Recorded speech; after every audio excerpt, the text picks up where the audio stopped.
इचलकरंजीत मंगळवारी आठवडी बाजारात पालेभाज्या महागल्या। ऊन पावसाच्या खेळामुळे आवक मंदावली। ऊन पावसाचा खेळ आणि अचानक मुसळधार पडणाऱ्या पावसामुळे भाजीपाल्याच्या आवकेवर मोठा परिणाम झाला। उन्हाळ्यात घटलेली आवक आणि त्यात पावसाची भर पडल्याने इचलकरंजीत मंगळवारी आठवडी बाजारात पालेभाज्यांचा दर चांगलाच वधारला होता। वांगी, दोडका, फ्लावर, टोमॅटो, लिंबू, काकडी, गवार यांच्यासह पालेभाज्या देखील चांगल्याच महाग झाल्या होत्या। कोथिंबीरीने 50चा तोरा कायम ठेवला होता। बटाटा 40 तर कांद्याने 50 गाठली होती। हापूस आंब्याची आवक बंद झाल्याने बाजारात गावठी आंब्यांबरोबरच नीलम आणि तोतापुरी आंब्यांची आवक वाढली आहे।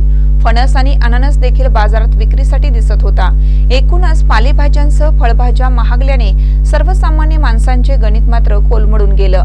मंगळवारी आठवडी बाजारात टोमॅटो 40 ते 50, दोडका 80 ते 100, वांगी 70 ते 80, कारली 50 ते 60, ढोबळी मिरची 80 ते 100, हिरवी मिरची 90 ते 100, फ्लावर 70 ते 80, कोबी 20 ते 25, बटाटा 35 ते 40, कांदा 40 ते 60, लसूण 150 ते 200, आले 120 ते 140, लिंबू 250 ते 500 शेकडा, गाजर 50 ते 60, बीन्स 220 ते 250, गवार 80 ते 100, भेंडी 40 ते 50, काकडी 50 ते 60, दुधी 20 ते 30, हिरवा वाटाणा 70 ते 80, पालेभाज्या 20 ते 25, कोथिंबीर 50 ते 60, मेथी, शेपू 30 ते 35, शेवगा 8 ते 10 रुपये नग अशा दराने मिळत होता।